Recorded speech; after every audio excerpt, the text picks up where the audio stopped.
Mesdames et messieurs, merci de suivre les programmes de ADIE TV, la chaîne du 21e siècle. C'est parti pour l'édition du soir.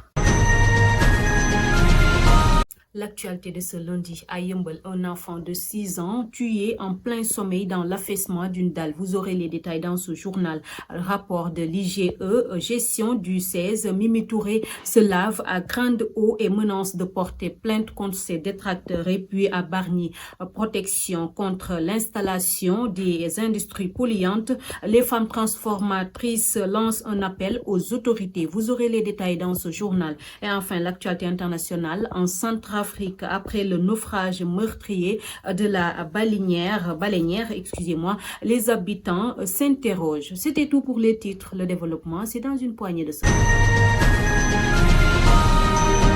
Bonsoir à toutes et à tous. Après les passations de service, le président Bassirou Diomaye Diakhar Faye et son premier ministre Ousmane Sonko passent à la vitesse supérieure. Selon l'Observateur, la présidence de la République a adressé un courrier à tous les anciens ministres de l'ex-président Macky Sall pour la restitution de toutes les voitures de fonction de l'État qu'ils détiennent. La correspondance leur a été remise vendredi dernier. Suivez ce compte rendu. Les ex-ministres sont priés de restituer leurs véhicules de fonction aujourd'hui et de quitter les logements de fonction dans 2 mois. Le délai de rigueur court jusqu'à ce lundi 22 avril 2024.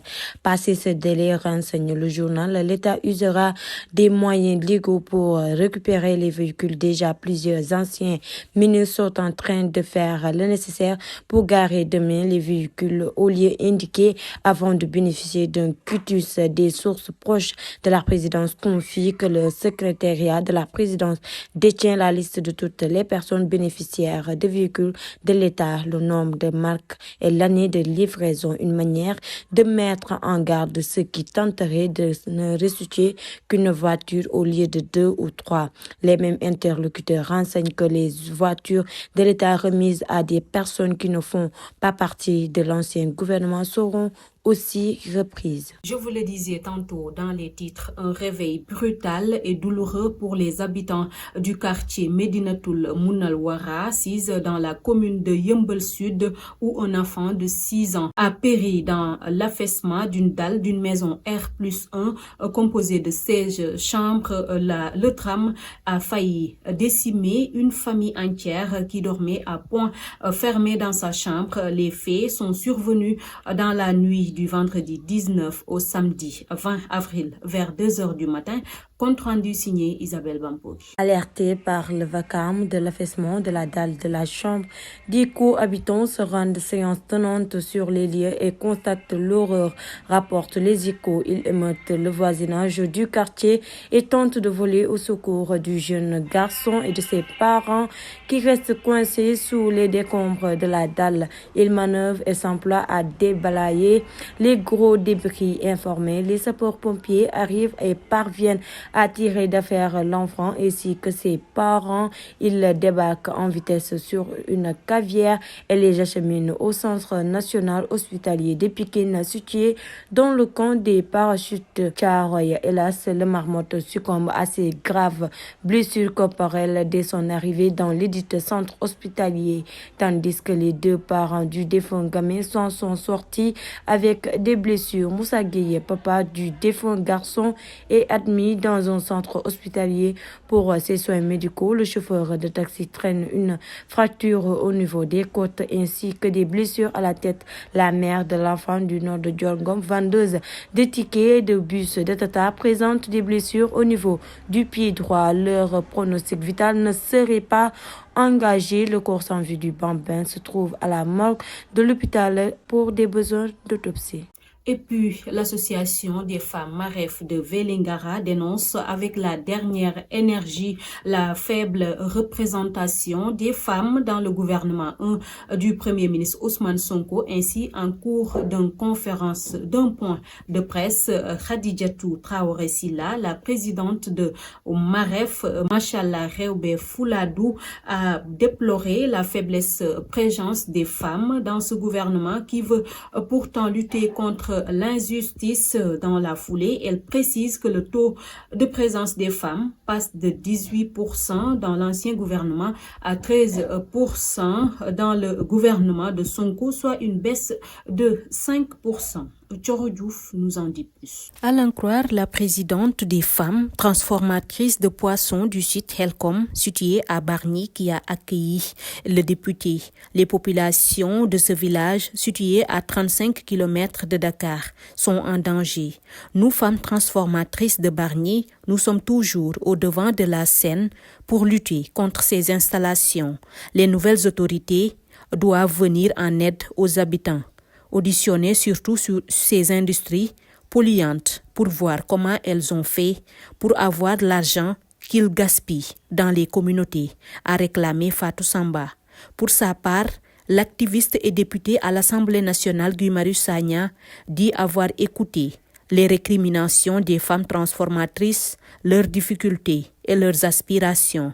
L'activité de ces femmes est menacée par rapport à la présence de la centrale à charbon qui n'aurait jamais dû être montée ici, où les populations sont déjà victimes de la présence de la Sococim, du port minéral, etc., a-t-il estimé, poursuivant que ces femmes ont résisté pendant des décennies. Ainsi, poursuit le député, maintenant elles placent leurs espoirs en ce nouveau régime. Je suis venu pour les écouter, mais aussi pour faire part de leur cas à l'Assemblée nationale. Ancienne présidente du Conseil économique, social et environnemental, Aminata Touré, depuis les États-Unis où elle séjourne, elle a fait une mise au point concernant le rapport de l'inspection générale d'État qui l'aurait épinglé selon une partie de la presse sénégalaise. Dans un message posté sur les réseaux sociaux, l'ancienne première ministre du Sénégal accuse certains médias d'avoir savagement mis entre guillemets épinglé avec une intention manifeste de nuire. Ainsi, Aminata Touré menace de saisir la justice contre toute tentative de jeter le discrédit sur sa personne. Les détails, c'est avec Isabelle Bampoki. La superviseure de la coalition Diomaye Président lors du scrutin présidentiel du 24 mars 2024 encourage vivement les nouvelles autorités à aller jusqu'au bout de la reddition des comptes en commençant par le scandale des 100 milliards des fonds de Covid. Dakaractu publie en intégralité la note de Mimi Touré. J'ai appris de l'extérieur du pays que suite à la publication des rapports de l'IGE, une certaine presse politiquement motivée tenterait de porter atteinte à ma réputation en jouant avec le mot épinglé savamment mis entre guillemets avec une intention manifeste de me nuire. Je rappelle que sur instruction du président sortant Macky Sall, pendant 3 ans, j'ai fait l'objet de la première vérification de l'IGE d'une institution nationale publique depuis 1960 à la publication du rapport de vérification de l'IGE. La seule question qui veille est la suivante. Aminata Touré, à la tête du CESE, a-t-elle détourné un franc dans les derniers publics? La réponse est non. 1000 fois non. Mes anciens collaborateurs fonctionnaires de l'État du Sénégal en charge de la gestion financière du CESE sous ma présidence vaquent tranquillement à leurs occupations depuis 2020 car aucun détournement ne leur est reproché non plus. Partons à Bargny où les habitants sont plus que jamais déterminés à lutter contre l'implantation d'une deuxième cimenterie dans cette localité. Les milliers de personnes qui vivent depuis des années sous un couvercle de pollution fine à cause de la présence des industries polluantes, notamment la cimenterie Sococim Industrie et une centrale à charbon, bénéficient désormais de l'appui du député Guy Marius Sagna. Ce journal que nous allons terminer avec l'actualité internationale en Centrafrique, 3 jours après le naufrage d'une baleinière sur la rivière Mpoko au sud-ouest de Bangui, les secouristes volontaires continuent de repêcher des corps sans vie. Selon certains témoins, plus de 70 personnes auraient péri dans le naufrage, mais la protection civile a annoncé samedi le décès d'au moins de 58 morts et plus de dizaines de personnes portées disparues. N'est-ce pas, Thioro Diouf? Dimanche, il est presque midi quand l'équipe de jeunes volontaires fait le tour du village de Niba, à quelques kilomètres du lieu du naufrage. À l'approche de la berge, c'est la désolation. Zéphirin a repêché avec les autres villageois 4 corps sans vie. Les corps flottaient les uns après les autres sur l'eau. Ils étaient tous en état de décomposition. On a jugé mieux de les enterrer non loin de la berge parce que c'est difficile de les identifier. Ici, tout le monde est encore sous le choc. Quentin, lui, pointe du doigt l'inefficacité des forces navales. Cette petite baleinière, construite en bois, ne devrait pas transporter plus de 300 personnes.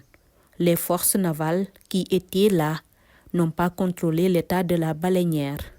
Un accident peut survenir à tout moment, mais on peut aussi l'éviter en veillant sur les surcharges et la vétusté des moyens de transport, estime-t-il. Merci beaucoup, Thioro Diouf, pour cet élément. Merci, mesdames et messieurs, chers internautes de ADTV, la chaîne du 21e siècle, de nous avoir suivis. Restez scotchés sur nos programmes et excellente fin de soirée.